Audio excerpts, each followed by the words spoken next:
We are just treasured and lucky, whatever words you want to use, rich, wealthy, blessed to have David and Jan Pontzer with us. They have become good friends of ours, but not just that. For them to be in our body, they are blessings to our people here, okay? If you know David and Jan, okay, David and Jan are good, firm foundations of wisdom, joy, blessing, life wisdom. So if you don't know them yet, you need to know them, okay? But David, he has gone through some crazy stuff the last year, and I think it's really appropriate for him to come and share what the Lord has been doing in him, and I believe it's going to bless us for those of you who are going through some crazy stuff. Will you welcome David with me and stand, and it's going to be good. Thank you. Thank you. Yep. All right.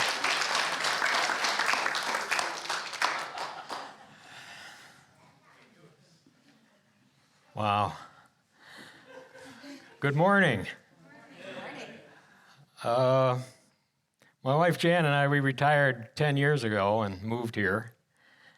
And for 8 years, we looked for a church. And I mean, we looked. I think we went to most every church in the surrounding 50 miles, at least the Christian ones. And we ended up here in April of 2023 by way of Jan's hairdresser, who told us about it.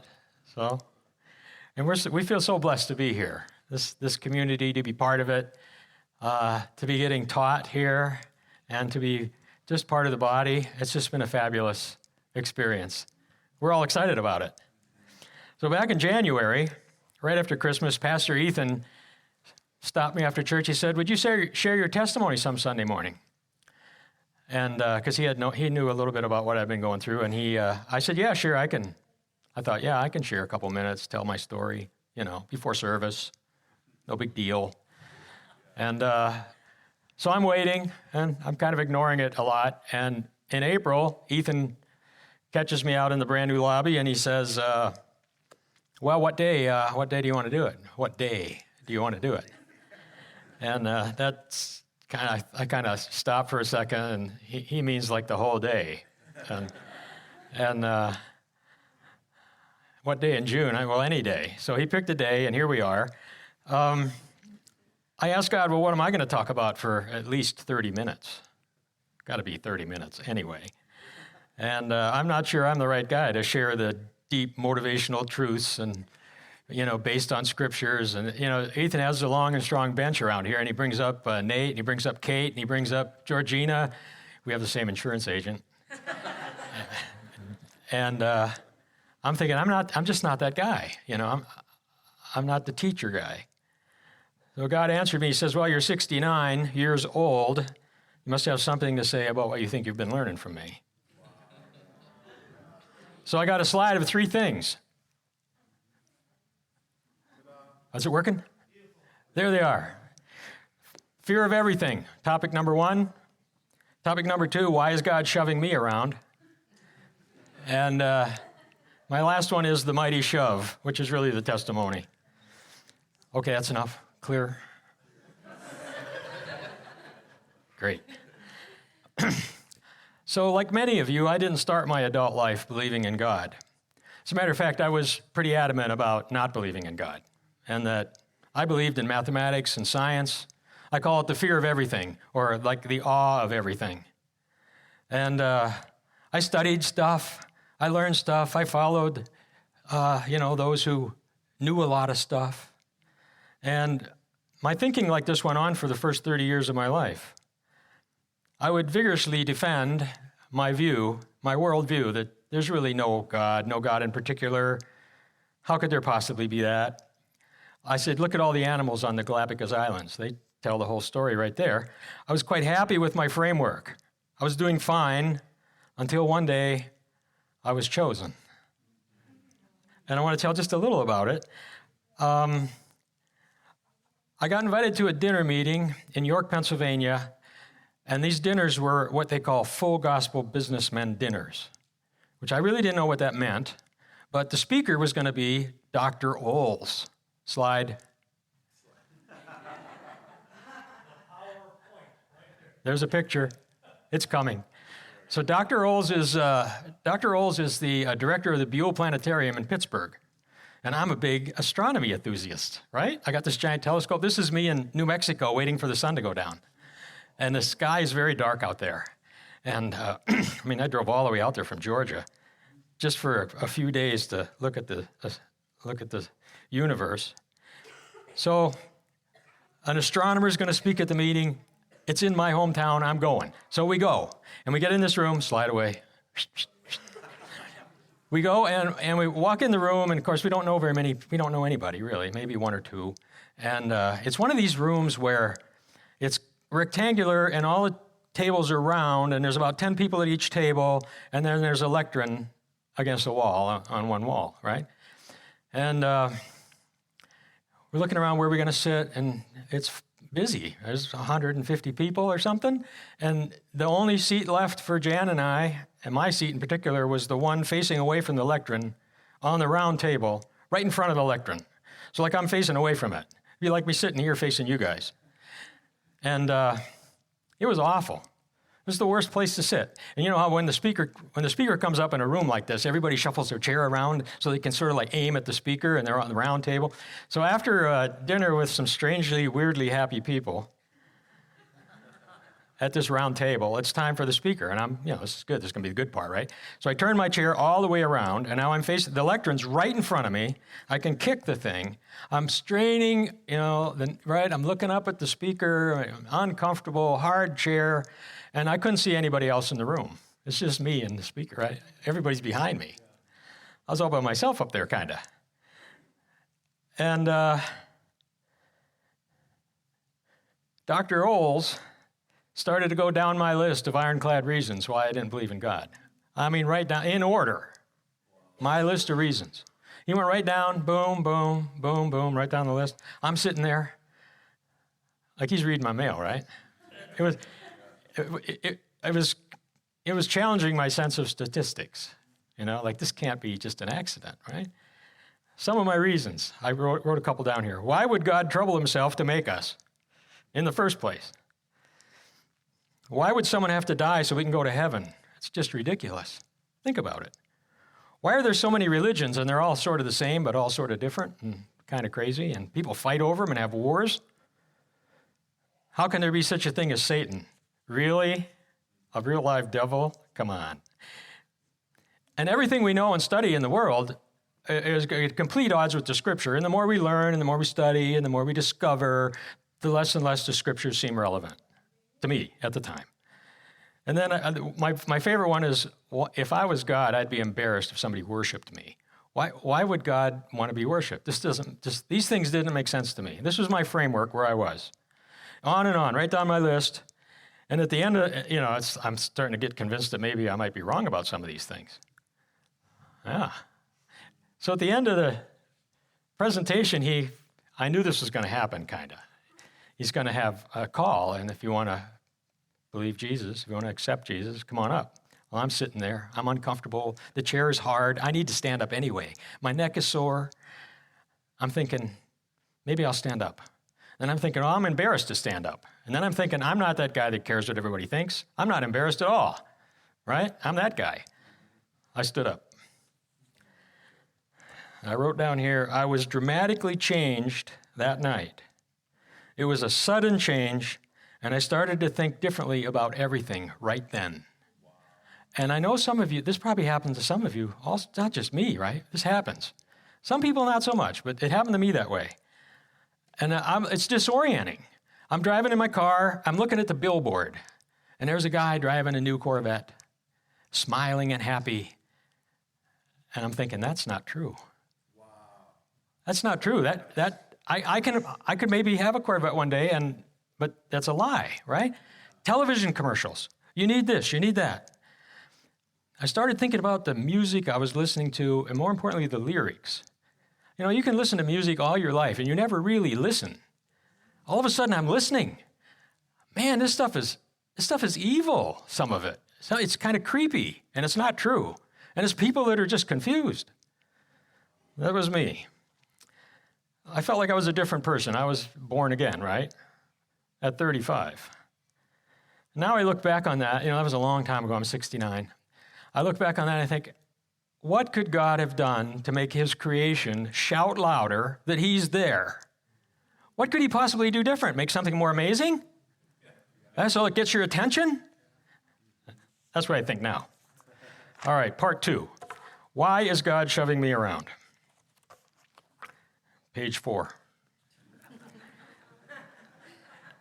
Like all seniors, I have years and years and years of experience and all kinds of memories, and my memory is really good. I'm in what they call cognitive incline. And I really think that some of the things I learned are true for sure, and some of the things I'm not so sure about. And I have a lot of testimonies, and some of them are even good. And over the years, my thoughts, my beliefs, my convictions, priorities, my worldview has all been kind of changing. And I feel like I'm like on this curvy course towards Jesus, right? Sometimes I'm a little askew, but I'm on a curvy course. And it's obvious to me that people around me are either on a course towards Jesus or they're on a course away from Jesus.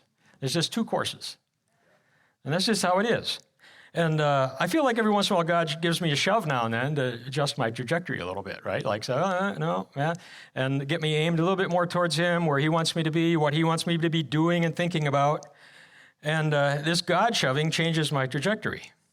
And sometimes I think maybe this testimony today even, or anytime I share anything with anybody, is God giving somebody maybe a little shove, right? So this is why God's shoving you around.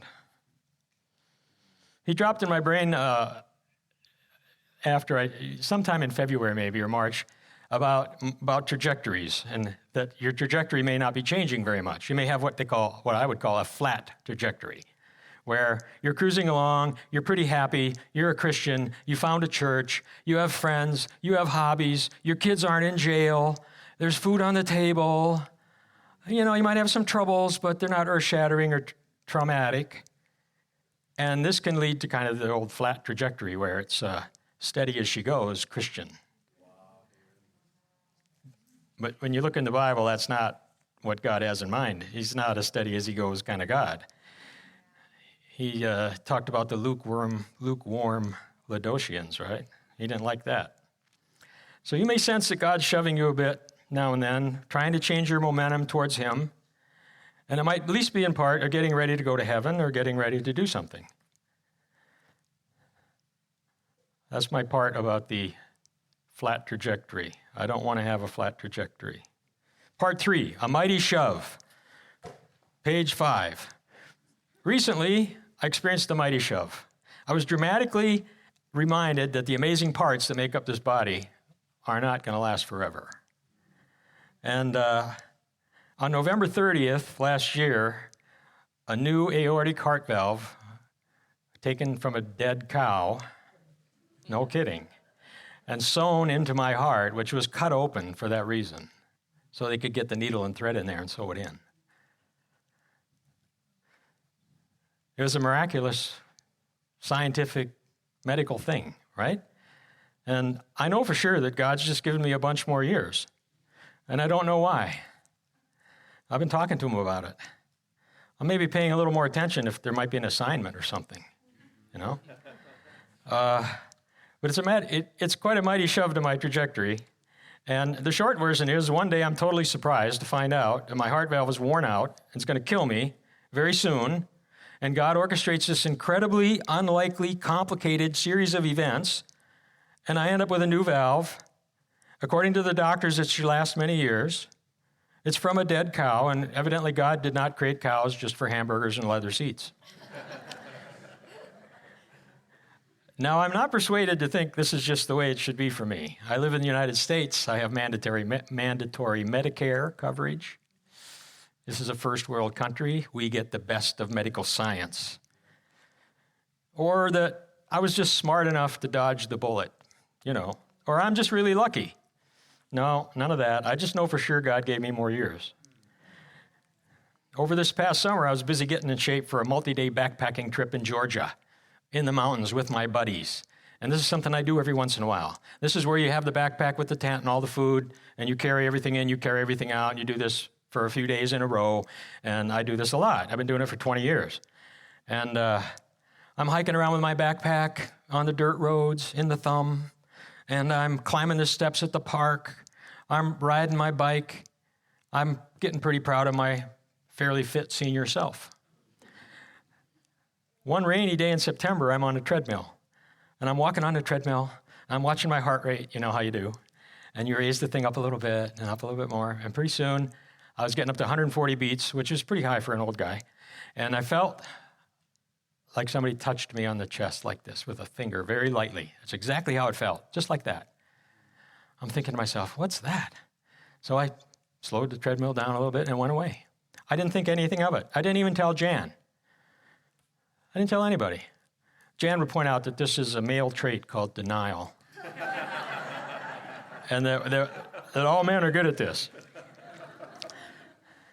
So my annual physical is late in September, just before the hike, and the doc is wrapping it up, right? I'm buttoning up my shirt. He's typing on the computer, telling me how good my blood is. My cholesterol is in the normal range. It's a little on the high side, but it's normal. It's okay. And he says, when was your last colonoscopy? You know, is that due? That's due. He's writing that baby up, giving me a prescript for that. And who do I want to have it done by? And I thought to myself, what about that touch? I says, you know, Doc, I was on the treadmill. I felt like a touch. And he takes his hands off the keyboard and he looks up at me. Tell me more about that, he says. And so I tell him more about that.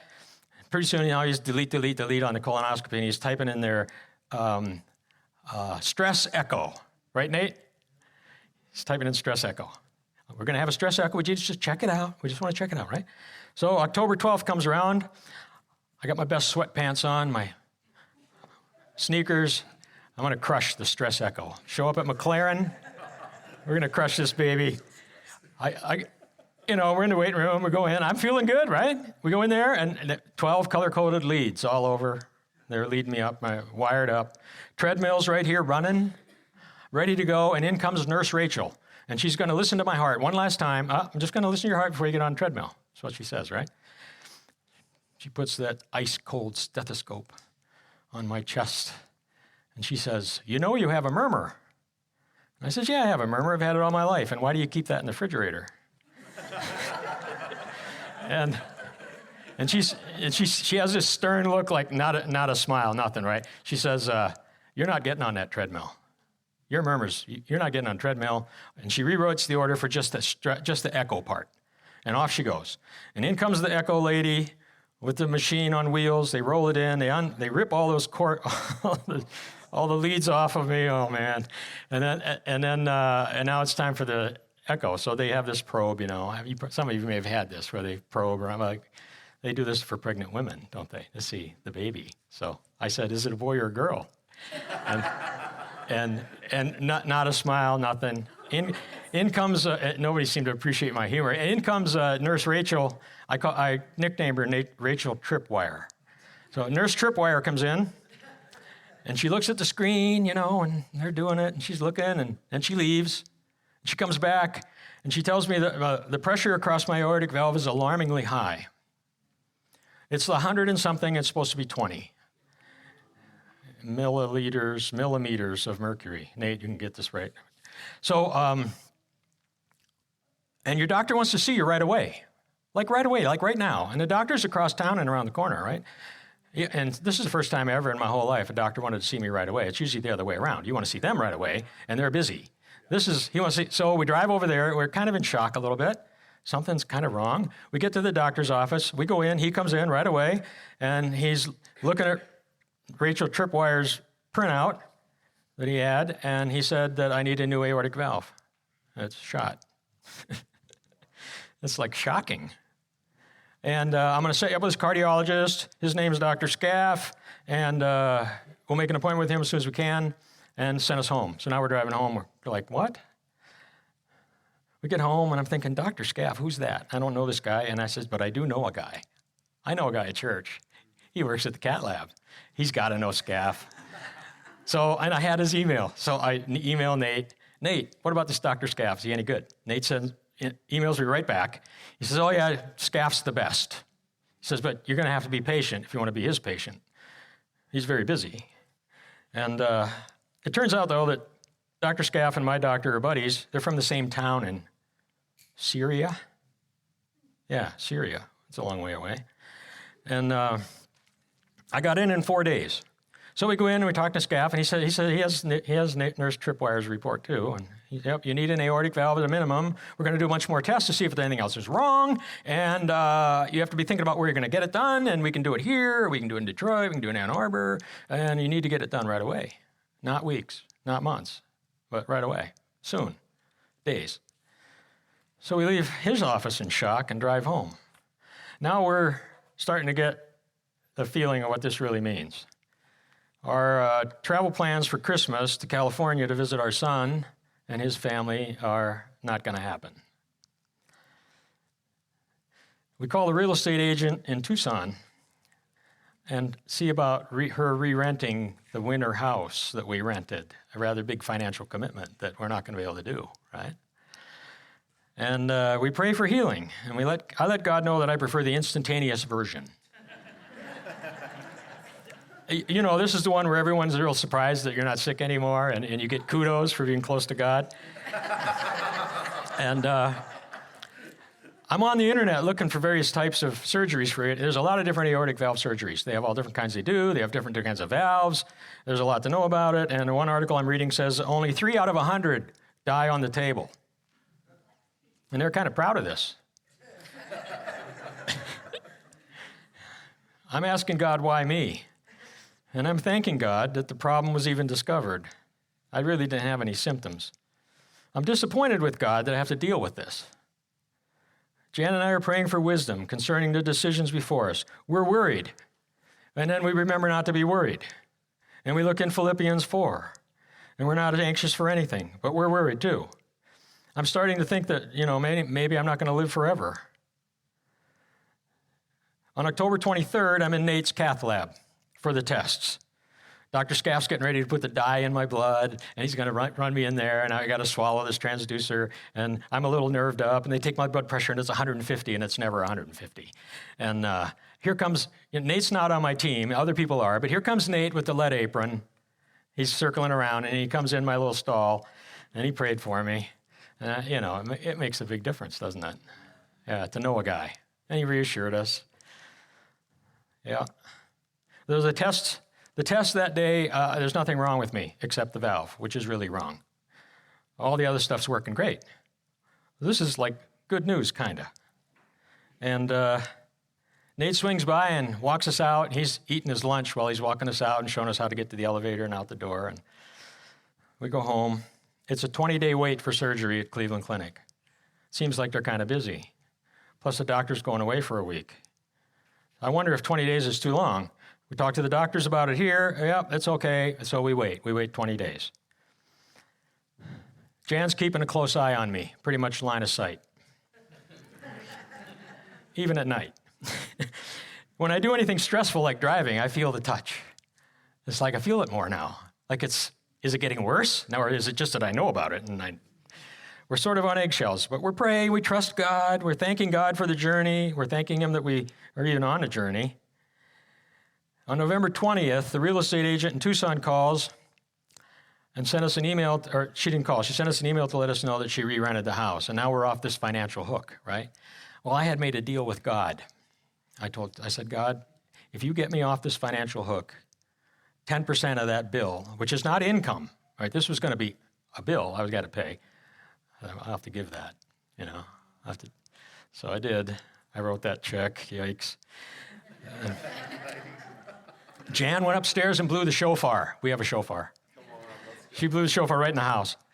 And I thought to myself, how could anyone possibly go through something like this not knowing God, right? Like you think, what is it like for people that don't have God? And Jan's thinking about how this is going to play out. She's got to drive me to Cleveland. She's going to be in a strange hotel. We're going to be there. I'm going to be in the hospital 5 or 7 days if it all goes well. This is on our minds. We're waiting 20 days. We're trying to trust God, thinking about end-of-life stuff. We visited the lawyer to fix a mistake in the living will. Really? I backed up my computer hard drive. This is the stuff you do, right? I scheduled the bank to pay all the bills for the rest of the year. I went through I do most of the financial stuff at the house, so I wrote down all the passwords for all the accounts. I made Jan log into the bank and practice, what she knew how to do anyway. And I documented where all the money is and goes and the taxes and where the files are kept and how the hard drive's laid out. And we have faith to trust God, but we're still stressfully waiting. My brother and wife who live in page 10, my brother and his wife live in Pittsburgh, which isn't that far from Cleveland, so he says, we're going to come and help support you guys while you're there. And I already made dinner reservations for Fish in Cleveland. What hotel are you staying in? So we share that information. This is huge. I'm feeling God is good. We take a breath. We thank God. Then my son calls from California, wants to know how best he can help. When can I come out? And we asked him to come out after surgery to help with the drive back and the recovery a little bit. So he books his flight. He's coming, and I think to myself, wow, I know what love feels like. Yeah. So on the way to Cleveland, I'm all nerved up. I'm in the passenger seat. Jan's driving. I always drive. I don't always drive, but I always drive. And I'm like nervous, and she's too close to the edge. And really, and I feel the finger. I feel the finger on my chest, right? And I'm not even driving now. I'm all nerved up. It was like funny how nerved up I was. Like I thought to myself, why am I so, I'm not this guy that's nervous. I was. We finally get there. We meet my brother. We go out for the seafood on the north coast of America, Lake Erie. And I'm feeling better. I'm still praying for miraculous healing, though. And I have this idea when I get to the hospital, it's going to be like, what are you doing here, right? And this is what I'm really praying for and hoping for. So Wednesday, November 29th, they call it testing day. It's a whole day of needles, wires, big pulsing machines, and getting undressed a lot. And dressed over again, and over and over. And in the afternoon, we meet with the cardiologist. And I listen really closely while he mouths the word critical. I'm sitting there. It's critical. I said, well, there goes God's opportunity to fill the church with doctors and nurses, that saw a miracle. He missed that opportunity. God did. Yeah. We met with a surgeon, too, and he appeared to be an okay guy. He looked kind of busy, maybe a little tired. He's a famous surgeon. We met with some other doctors, and we're waiting for one of the tests. We're in the waiting room, and there's this administration table about 30 yards away. It's a big room, and everybody, my brother and his wife and Jan, we decide that I get to pick where to go to dinner because it's my last supper. And we're from New Jersey, but we live here, and so, well, let's get some ravioli. They don't have that in Port Huron. And so the lady at the administrative desk, way across, like back by the door over there, says, sir. She waves me over. She's Italian looking. She says, I heard you say ravioli. You want to go out for some ravioli? And I said, yeah, I want ravioli. She says, well, the best place to go is Little Italy, which is in Cleveland. She reaches in gives me a brochure for Little Italy. Mama Bella's. Go to Mama Bella's. So that night, Uber ride, snow-covered streets, Cleveland to Mama Bella's. We have the ravioli. It's fabulous. I have a glass of Chianti as my surgery prep. We joked a little bit. It helped make the trauma not so traumatic, and we thank God for inventing Italians. And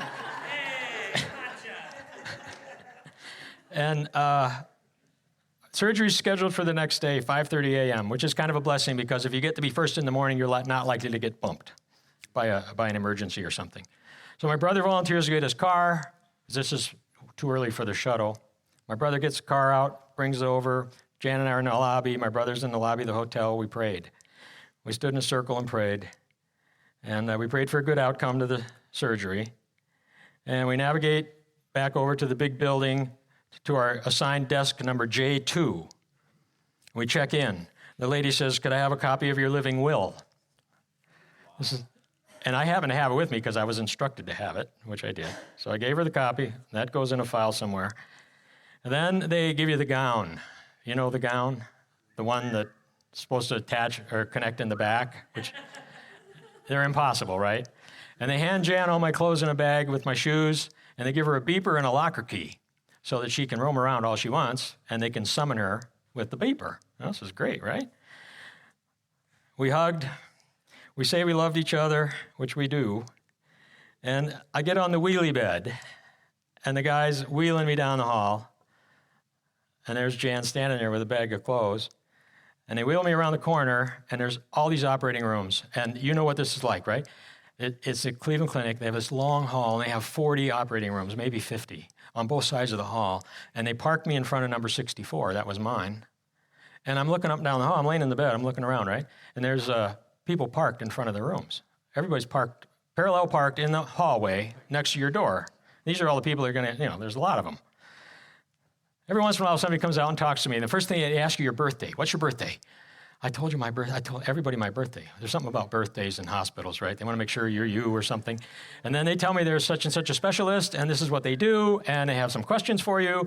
And then, do you have any questions? And you're laying there, right? Do you have any questions? You're about to have heart surgery. Do you have any questions? I don't have any questions. I can't think of a thing to ask. Yeah. Pretty soon they wheel me in. The doors, on TV, the doors always swing, right? But these doors are electric. This is Cleveland Clinic. Electric doors. Electric doors open, they wheel me in there, and I've never been in one before, operating room. First thing you notice are the big lights on the ceiling. They're gigantic, and there's 3 of them, right over this real narrow table. And then I'm looking around, and there's buckets of tools, stainless steel tools with handles sticking up, like scissors and probes and who knows what all, hundreds of them, in buckets like they had just gone through some sort of autoclave or something, and stacks of gauze, and 10 people all gowned up with masks on. They wheel me over to the operating table, and it's motorized. They get it right the same level. Now it's my job to get over there, which I did. It's very narrow. They get around me. They say that we're having the safety huddle. They're going to have a safety huddle. And I'm talking to God. I'm looking at the ceiling tiles. This is where God hangs out in hospitals. I'm looking up there, God. And I kind of make peace with it. I remember thinking, however this works out, it's okay. This is what's in your mind, right? I mean, I'm not an uber Christian or anything, but I remind myself I really believe that I'm going to heaven when I die, and I really do. And I reminded myself that I do believe it. David, you believe this? Yes. Okay, God, well, whatever happens, I'll either see you today or I'll see you eventually. And I'm okay with it. My team gathers around, and then I'm out like that. That's the last thing I remember about it. According to Jan, she's kept up to date. It's only 3 hours. They're all done. The surgeon meets with her and tells her that the old valve was very bad, very hard to get out, and the new one's in and up and running. And it came from a cow. We didn't know until then it was a cow. I wake up in a place called the ICU, which is a place where no one can see you. And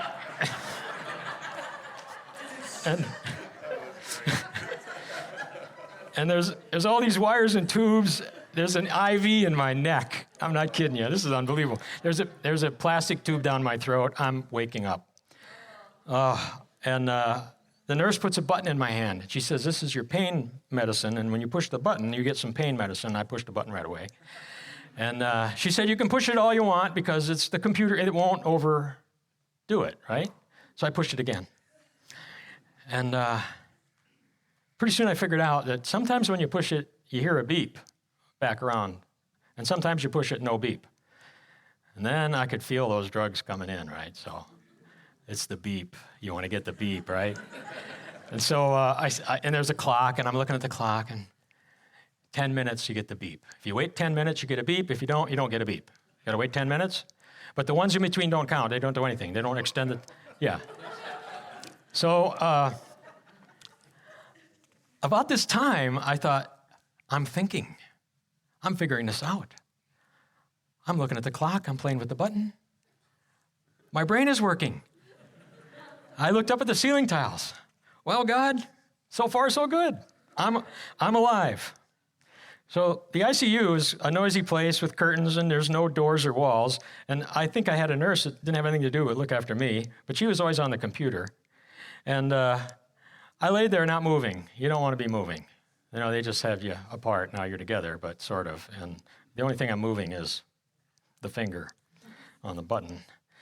And it was a long night. They finally took the tube out. Jan told me that I tried to take it out myself, but I don't remember doing that, and they restrained me from that for sure.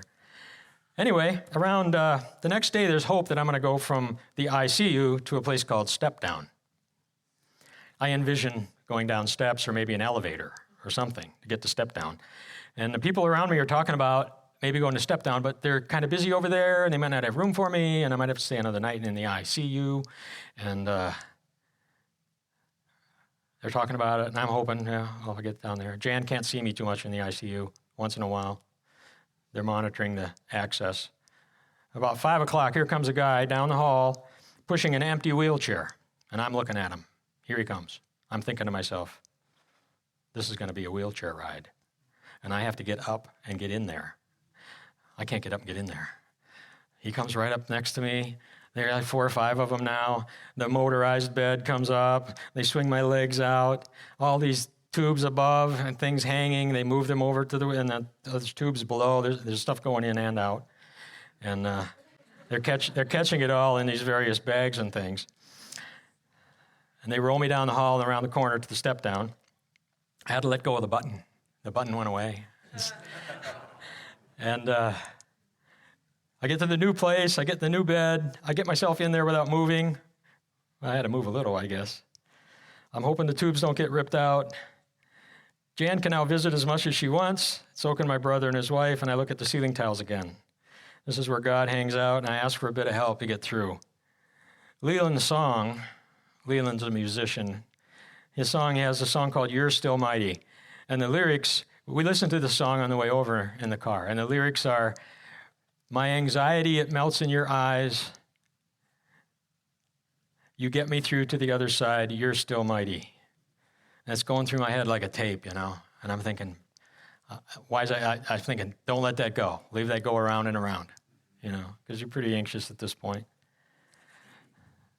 Here comes my nurse, strolling in the room, towing a computer on a stand. She introduces herself as Goulet. She says she's originally from Turkey, and she's so full of loving care and compassion. She changes out a couple of my IVs, and by this time I know about IVs. And some people are good at it and some aren't, right? Well, Goulet was very good at it. She was an expert, and I liked her right away. I make another thankful glance up at the ceiling. The next 3 days are the toughest. Every 6 hours, a computer comes rolling in, towing a nurse. And I get to take all these pills. They have a little thing of them, all different ones. Some are big, small, white, orange. And there's always a shot. And she said, where do you want your shot? You can have it in your stomach and I said, stomach, I don't have to maneuver to provide access to anywhere else. So I get these shots every 6 hours. Yeah, I'm taking opioids for the pains now, and I'm having hallucinations. And for the life of me, I can't understand why somebody would want to do this for fun. I would close my eyes, and my bed would be surrounded by people, and they'd be talking to me. People standing all around, like 8 of them. And I'd open my eyes, and they'd be gone. And I'd close my eyes, and they'd be back. And I don't remember what they talked about. And I wasn't sleeping. This was like in the day. Very strange. During the second night and step down, I started having this really severe pain in my back. I guess when they break you open, they strain things, right? So my ribs and stuff. I started having, and I'm yelling at God. Man, this was really bad. I maxed out. No more pain. Meds for you. You're maxed. I'm yelling at God. God, you got to get this fixed.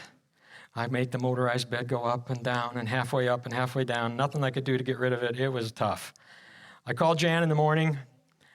Oh, you got to get over here. Not knowing what would happen, but I needed her to come over. She came over, and they got these pads or something. There was medicated pads. They put them on my back, and it helped a little. It was just tough. About 24 hours of that, and it gradually went away. The other thing is I didn't eat anything. I wasn't hungry at all. Can you imagine going 5 days, and they bring food all the time? I mean, you could order off the menu there, and they bring the food, and you don't eat, and you're not hungry.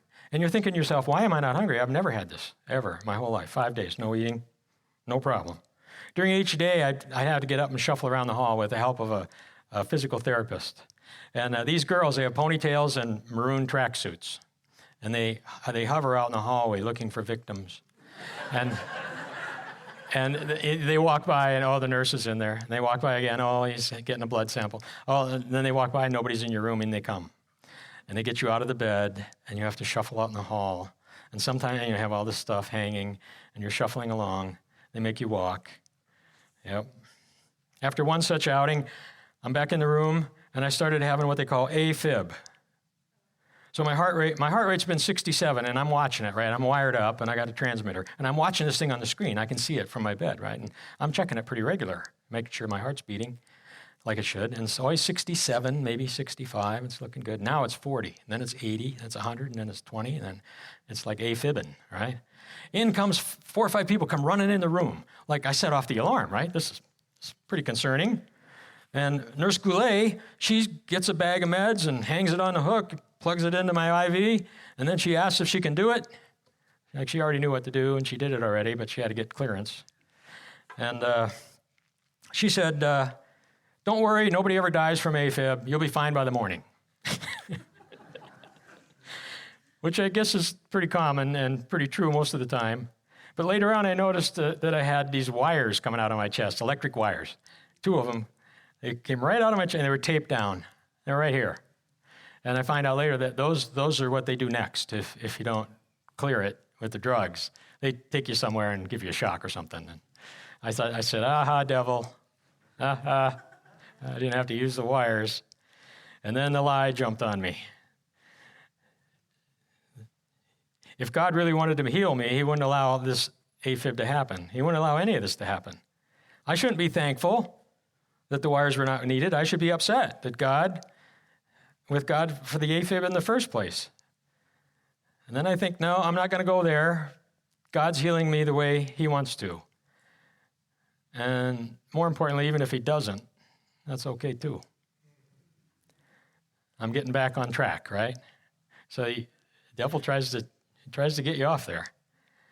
And there's many people involved in the complex life of ours, and God's leading the orchestra, And I look at the ceiling and remind myself that God loves me, I love him, and it's his show. And it's a big show, and it's bigger than me. And I'm not sharing this to sound faithful. It's just what was in my head, what I was thinking. By this time, my son Scott arrives. He visits me. He's all full of energy and happy. And he takes Jan out of the room and back to the hotel for dinner. And 10 o'clock, I'm trying to sleep. Here he comes, back in the room, my son. He hangs out for an hour and talks to me. And then he left. And I started crying. And I said, this is what love looks like.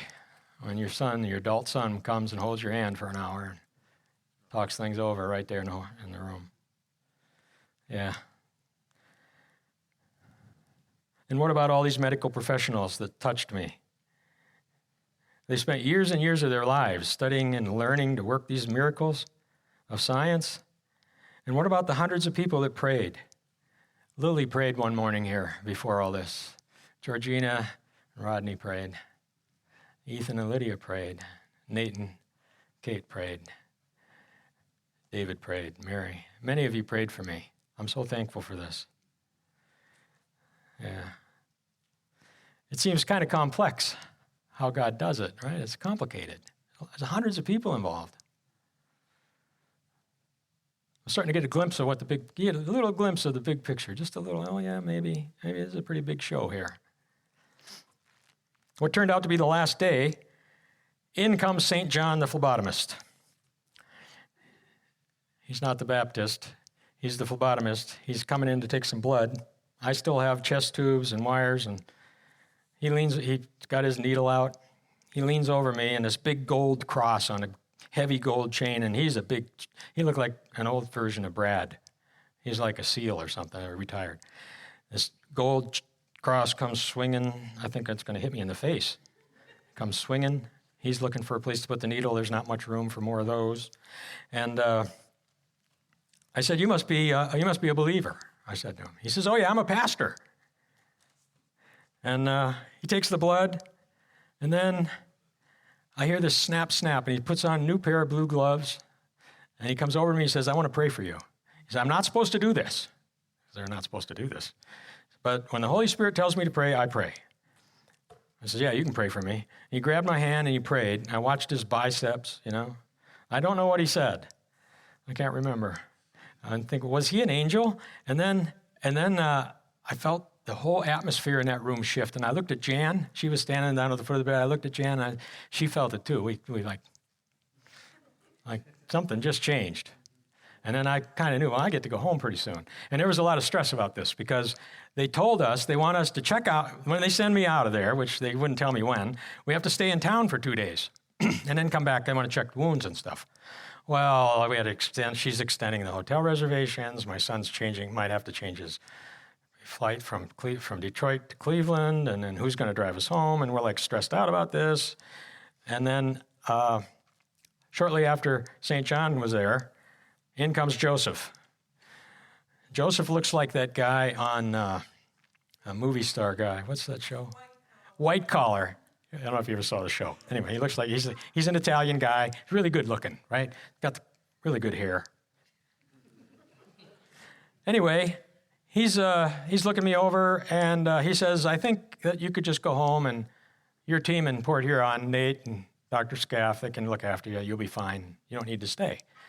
And all you have to do is get rid of this chest tube and these wires, and we got a chest x-ray. If that looks good, you get to go home. And I knew then, we're going to go home. So he rips those tubes out of me. Unbelievable. Chest x-ray came back good, and it's time to go home. Marissa, the nurse, comes with the wheelchair and gets me in it. Jan pushed me down the lobby. Scott, my son, gets the car out of the parking garage and goes to the pharmacy and gets all the drugs, and he has to negotiate a little bit because some of those are opioids, and they didn't want to give it to him because he wasn't me. But they did. And then he brought the car over, and we got in and went home. He drove us home. I'm in the back seat with the pillow. You know the one. Don't sit in the front. You don't want to get the airbag thing. So now we're home. And all the times we lived, I'm getting close. This is 17. I'm going to land the plane. All the years we lived in our house, I never counted the steps from the first floor to the second. So now I know this is a 12-step program to get up there. Yep. And my first few times up took a little while. My little brother from Auburn Hills, who's here today, Jim. Yeah. He comes up to offer to take my son to Detroit to get on the plane to go back to California, right? So he's visiting, and he brings cookies, our mother's recipe. Oh, this is good. And there's so much more to the story, and we can skip the part about the wounds not healing well or trying to learn to eat again, or difficult reentry into the bathroom. And God just gave me a bunch more years. My original aortic valve was in bad shape, and I'm tempted to say I dodged a bullet, but that's not what happened. It's way simpler than that. I just got more years. Not that I deserved them or anything I did to get them. So God and I have been talking about that. What's that look like? How's it supposed to play out? What about this big shove to my trajectory? And I want to thank you all for praying for me. A special thanks to my wife, Jan, who, without her loving support, care, and advice, I wouldn't be here telling you about my bonus years. It was a miracle that I even mentioned the symptoms to the doc. It was a miracle that Nurse Tripwire stopped the stress test. It was God at work bringing Nathan into my life. I know a guy. I wanted and believed and prayed for an instantaneous, miraculous healing, but instead God involved hundreds of people, doctors, nurses, dentists, technicians, caregivers, prayer warriors. I'm sure he has his reasons for how he's conducting his orchestra, and it may not be just about me. Every day I wake up and think this is a bonus. I want to end with my favorite emergency scripture verse. Do we have that? It's Jeremiah 20:9-11. For I know the plans I have for you, declares the Lord. Plans to prosper you and not harm you. Plans to give you hope and a future. So I'm done. One thing I can do is I can take a look at the ceiling tiles with anybody who wants to have a look. And if God's shoving you around a little and you feel like some prayer is needed, now's the time. So I'm going to be up here, so will some others. Thanks for listening. Yeah. Come on. This is awesome. Come on. Stay up here, David. I love the faithfulness of what the Lord did for you in this process, and it honestly it makes me think of Jesus sleeping on the boat while the boat is just getting rocked back and forth. And I started to think as you were sharing that, just like sometimes we're like, God, what are you doing? Where are you? And what he's presenting to us is that he can be silent but still with us in the midst of it. That actually his silence is the peace that comes in the storm. And that was just beautiful, David. Thank you for sharing that. Thank you so much.